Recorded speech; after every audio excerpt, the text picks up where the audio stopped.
What up, Wellbeing Nation? You are with your host, Sumer Bassine, and you're listening to the Wellbeing Podcast. We are joined by a very special guest today, and he goes by the name of Danimal of the Rawbrahs. Really exciting to have him on the show. And if you don't know who the Rawbrahs are, make sure you check them out at rawbrahs.com. Also, where I discovered them on YouTube, youtube.com/Rawbrahs. And I'll have that in the link below. Make sure you check them out. And so these guys, these Rawbrahs, they're a group of three brothers who have been going around the world teaching holistic health in a very unique fashion. And it kind of started off with just teaching better movement practices, teaching better nutrition, and lifestyle habits that were conducive towards stronger and healthier versions of themselves and yourself. But it evolved into something far deeper than that. And it was this kind of radical self-expression, radical honesty, getting really comfortable with yourself and learning that there are deeper layers of who you really are. And from that space, living a life of abundance, love, and purpose. And so I'm so happy to have Danimal here. The dude's a cool dude.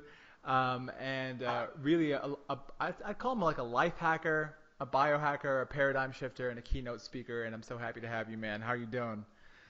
Wow, I'm doing a lot better after that introduction. That was a great introduction, man.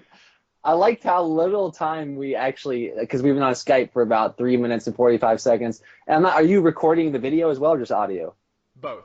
Recording both. Okay, so we've been here for a very short period of time, and there was like no catch-up time. It wasn't even like, so what's been going on? Like, well, I haven't seen you for a year. How are things been? There was none of that. You just went straight into that introduction, and you didn't read that, did you? Nope. Oh man, you've got a skill here. No wonder people are starting to follow your podcast. Just starting to flow, man. Just starting to flow. Man, it looks like you've tapped into one of your gifts. Congratulations. That was quite seriously. I almost wanted to record that, and I'm happy you're recording it because I want to write it down for the introduction to the Rawbrahs. That's awesome, dude. No, I mean, that was good. You've been quite an inspiration, and even though like I was really quiet on that one retreat I went to, I observed you a lot of the times, and as kind of creepy as that sounds, and I was just really fascinated by the way you are and the way you kind of present yourself, you know. And great. But before we start, I know you've been freaking busy, and you were telling me about this project 10 All In.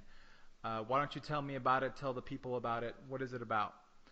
Man, you are like the greatest host ever. You're just going from that introduction to get into like my sale. Like, you know, usually people try to do the products at the end, but that's what I'm working on. I'm basically not. It's not a product. It's more of a. We've done so many retreats, and you were on one of them. And just over the last year, we've had hundreds of people that joined us, probably on retreats, and thousands of people reached out to us. And it was amazing. I really learned a lot on how to express myself to a mass audience like that. But I feel like my message in some ways has been diluted. And when there's like an amazing person that really wants to dive deeper, such as yourself, on a retreat, and there might be some other people, this is the first time they've even practiced being honest. You know, maybe they have had like 100 skeletons in the closet, and this is their first time expressing it. I'm not condemning them by any means, but that was great for me for the first few years of doing this. But now I feel like it's time to step it up a notch, and I want to focus in on there's one or two people there in our retreats, and they're like ready. They've already done this work, and they're ready to dive deeper. Yeah. And I want to, and if anyone that's read the book Think and Grow Rich from Napoleon Hill, or Outwitting the Devil, this was recently released, a lot of the emphasis and a lot of his thoughts, which a lot of successful people practice now, is building a mastermind. Yeah. And I would like to even describe that, as one of my friends says, Brandon Hawk, he would describe it as a master heart, kind of upgrade. Let's upgrade it to a master heart. And that's what I'm doing right now. I'm taking applications, and I'm forming the best team of 10 that I can find. That is the best team 10 that are willing to accept my invitation. And we're going to have some huge goals where we put it down. They put down the monetary investment, and whatever they put down, we're going to the goal is to multiply that by 10. They're guaranteed to get back their initial investment. And with the principles of the mastermind, and not by selling a weird product or a fancy gizmo or gadget, but by actually giving our gifts to the world, by pursuing our passion. That's what money, in my opinion, money must have originally been created for that reason. So people, an open heart surgeon can't necessarily trade for a massage. So they have to have that intermediary energy. And that's what money is. Money represents this type of energy. And it's a gift for you giving your gift. But it's gotten lost. It's gotten lost in this crazy system of capitalism and the large amount of people in the United States that people are now trading their time from just to earn money doing something they don't love. And I want to reverse that. I see a bigger picture. We need to start only like 1 or 2% of what the United States has 90 to 99% of the assets and the wealth. If you're not in that bracket, you don't know how they think. And it's time to start redistributing that wealth to the right people's hands. The people's hands that are doing what they're passionate about, giving their gift, and they get that money back in return. I hope that made sense. That was a little bit of a rant. No, that makes sense, man. So is this your own personal project, or is it part of the Rawbrahs? Is it all the brothers, or just you? I would definitely say I'm like divinely led, divinely orchestrated. So I don't want to like put it all on me. Fair enough. But yeah, for between the brothers and I'm the one that's kind of leading this project, and I'm inviting my brothers to be part of it. And Tim is considering it right now. Okay. But because the goals are so large, that he's not. People have to realize, people have, obviously there's a fear of failure, but some people are fearful of being successful. Yeah. And not that money necessarily represents success, but I think Timothy has to kind of come to the realization that he has to wrap his mind. Is he ready to receive that much money?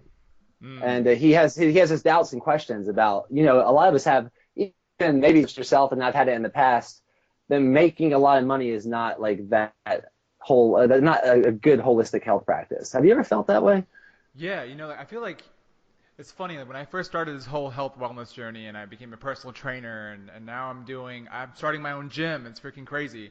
I'm getting more and more money, and it's awesome, but I don't feel that same sense of like fulfillment that I thought I would feel like years ago. I was like years ago I thought I would feel amazing. I'd feel like everything was in place. I'm set. But I don't feel that. I feel like, now what's next? What more do I need to do to reach that level of fulfillment, a level of love and abundance? And that mastermind you were talking about really like struck a chord with me, because I was thinking about it, and I feel like it's almost like iron sharpens iron. You're surrounded by a group of people that are supporting you in discovering a stronger you in every regard, on every level. And it's almost like peeling layers of an onion to get to a deeper, more fulfilled level of who you are. And I think that's awesome. And yeah, I felt that way a lot. Like each time I got more and more money, I was like, okay, now what? What do I do with this money? I totally feel that. Yeah, I think a lot of people have this judgment against money, that people that haven't earned it, they have a judgment. Like, if that's not really spiritual to make that much money. But yeah. I've recently received a different message, and I want to embark upon that with 10 others that are ready to go all in. And look at ourselves as like, have you ever cut a cord and all of a sudden there's like 8 different wires within that cord? They're intertwined. Yeah. I've been thinking about this, that sometimes we get like we're one thing, but within that there's many aspects and facets of us. And there's our heart set and mindset around our fitness, our diet, our spiritual life, our emotional life.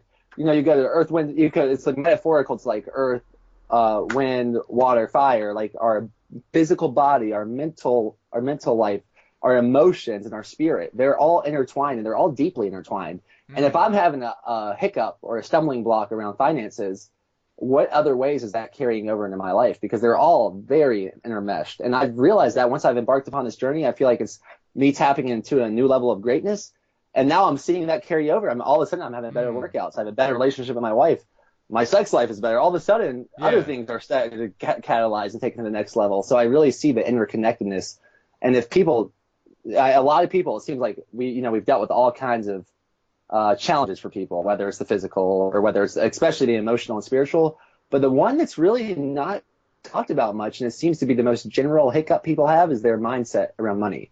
So I want to dive deep into that. And I really do believe the best way of learning is teaching. So I want to teach people. I want to teach and teach each other. I want to be a student as well with these 10 for a full year. We're going deep. And if anyone's interested in that, that's listening to us, or yourself, email me. I create a new email address, 10allin. So that's TEN allin ALLIN @gmail.com. So that's freaking awesome. Like, so how do you see money? Like, what do you see money as? Like, what do you value? What kind of value do you place on money? Like, how does it serve you? How does it serve the people around you? So I used to have, my new mindset is different than what it used to be. I used to think that like, oh man, that person, if I saw someone with a lot of money, I'm like, man, they really gave up a lot of their time. Yeah. But now I see it as here I am with you doing something. You're interviewing me. Like, what a privilege that is for me. And we're talking about deep subjects and things that are meaningful to my heart. And in a way, I'll probably get paid from this interview. This is my job. So instead of sacrificing, I used to think that, like, I gave myself all the time, like, I don't have time to make money. Like, if I got a full-time job, then I don't have time to do what I want. But now I see there's this opportunity that money represents how much time I've given my gift. So if I start making a lot of money, it's like, wow, this guy spent a lot of time giving his gift. He must be an awesome person. Yeah. Wow, that's something that not many people think about. And I think something you touched on is well, at least what I'm gathering from it is like you're creating something that's never been created before. This moment's being created right now. And I think that sense of we need to create something is always there within all of us. And when we're not creating, we become sick. And when I say creation, I mean it could be anything. It could be creating the mastermind. It could be creating a family. It could be whatever it may be. It's still creation to that degree. It's your ability to express yourself in the way that you feel that you can be expressed. And so I really resonate with what you're saying. Money is almost, at least to me, a means for me to create this moment, to create whatever it is I need to create. And so I totally feel you on that. Yeah, I don't think we need to be chasing after the money, but the money should be given to us because of what we're giving. Yeah. You hear all these like I think Tony Robbins has one going around now that the secret of living is giving. He's right. Yeah. If you give and then you see that guy's loaded, he's giving so much to the world. And I'm so happy to see that someone's making money doing what they love. That's what I want from this group of 10. Yeah. Well, why do you think people feel the need to make a lot of money? Like, what do you think is the reason why? Why does most of the society do that? Like, I think that it's I think in generally, and what the shadow side is this, that people start getting confused that money represents their wealth, and that's not true. I can show you plenty of people that have a lot of money, they're poor. Yeah. And then you can go to certain places. Timothy just got back from Kenya, and there was kids that he showed me some videos, or I saw a video that he uploaded on YouTube, and you see these kids playing with a plastic bag, a soccer ball made full of plastic bags, and these kids look so happy. And I'm thinking, like, wow, what wealth those kids have. Like, they don't have money, but they have wealth. Yeah.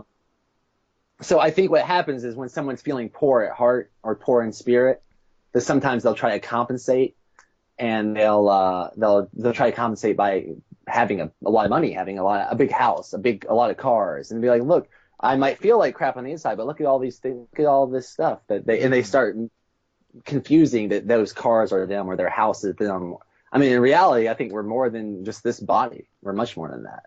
But when you're just going out, you have the only thing you have in mind is making money rather than money being a gift for you giving your gift. If that's the prize and that's the only goal is just for the money, then I think you're confused in some way. And not to be like condescending, but in order for us to have a growth take place, I really do believe we need awareness and acceptance and action. And some people are just not aware of some of their challenges. But I would say if someone's listening to this and the only reason they're doing is what they're doing is to make money and an excessive amount of money, that they're probably lacking a little awareness in something. And I don't think they realize how much it affects them on every level. Like, even the fact that they're just making money for the sake of buying materialistic things, whatever it may be, they're missing out on a whole slew of things they could feel on a very visceral level. Like, their physiological system is so complex. We both know that.